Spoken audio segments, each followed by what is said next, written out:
Fa just 50 anys, un grup d'amics es trobaren en un altell d'un popular bar de la plaça de Catalunya a Barcelona. Ahir començaren nombroses reunions, les quals donarien inici a la fundació de lo que és ara la nostra estimada Associació de Pesca Submarina. I aquestes persones són les següents. Marcel Foret, el jefe, Carlos Martí, el monstre, Gerard Ginnet, el fenómeno, Sebastián Vergonyós, Isidre Cisteré, el papi, Antoni Detrell, Joan Gimbernat, Gaspar Burcet, Vilarrubís, Carlos Usandizaga, el reverendo, Ramon Segués, Segalà, Lluís Maria Puyó i molts més que quedaran al record de la nostra APS com a verdaders pioners de la pesca submarina a Espanya. Doncs bé, per aquestes persones i per totes les que han estat presents a la nostra APS va aquest gloriós 50 aniversari en que tingués començament al Saló del Cent de l'Ajuntament de Barcelona.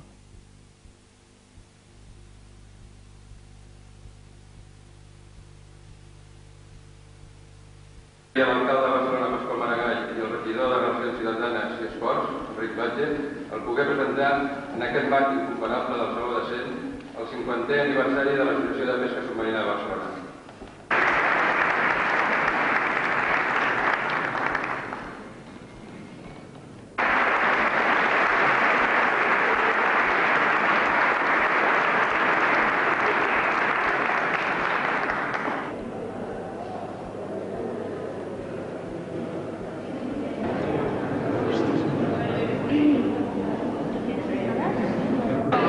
Muy emocionante y muy merecido, y la verdad es que el apoyo del ayuntamiento y de todas las entidades es formidable. Creo que se marcará un auténtico, como se dice, un auténtico hito, pero bien merecido, porque el ser el primer club del mundo, en fin, se dice pronto, pero eso hay que ver lo que cuesta iniciar una actividad como la nuestra y pensar en el pasado hace 50 años. Verdaderamente es un éxito, la actividad de todo, la organización estupenda, muy bien, un exitazo. De acuerdo, muchas gracias. A vosotros. Ens podria dir què és el que sent en aquests moments pel fet de la celebració del 50 aniversari d'aquesta societat tan emblemàtica com és l'APS? Bé, jo crec que en aquest moment l'APS té un repte no solament a nivell de Catalunya, com ja he dit abans, sinó d'Espanya i, evidentment, del món.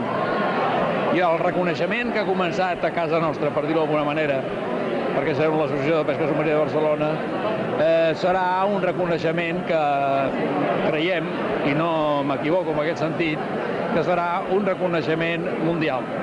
És a dir, el reconeixement també el tindrem de la Federació Espanyola, evidentment, també el tindrem del Consejo Superior d'Esports d'Espanya, del govern espanyol, evidentment del català, ja és un fet, i també de la Federació Internacional i de les altres federacions que prou ens coneixen, sobretot pels nostres èxits esportius. Perquè quan una federació del país que sigui, com un equip de futbol d'aquí, per entendre's, que no guanya mai res, no el coneix ningú, però quan un és pioner i a més porta una trajectòria esplèndida, doncs evidentment et coneixen molt. Vinga, bona tarda. Vicenç, ens podries dir què és el que sents en aquests moments fent referència d'aquest acte del 50 aniversari? Home, jo em dóna la sensació que poques paraules la mostra estar aquí, la gran massa, el gran col·lectiu de gent que el club atrau. En fi, crec que avui és un dia molt important per nosaltres, vull dir, ho hem demostrat al Saló de Cent i el continuem demostrant aquí. I ho continuarem durant tot l'any fent tot el màxim que puguem. Sí, gràcies. Molt bona tarda. Molt bona tarda. Ens podria dir què és el que sent en aquests moments després d'haver commemorat i fer la presentació d'aquest 50 aniversari de l'APS?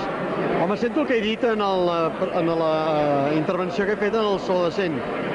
Una satisfacció que una entitat barcelonina compleix el 50è aniversari i que a més aquesta entitat barcelonina sigui una entitat que ha sigut pionera de l'esport arreu del món.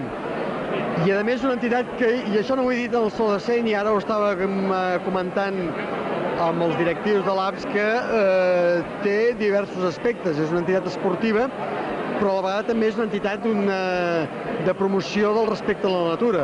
És a dir, la tasca que l'APS realitza és una tasca d'estimació dels ecosistemes. En fi, és una tasca molt lloable, repeteixo, no tan sols des del punt de vista esportiu, sinó també des del punt de vista de respecte en el medi natural. D'acord, gràcies. Per últim, una altra pregunta. Quina és la seva visió personal respecte a la pesca submarina?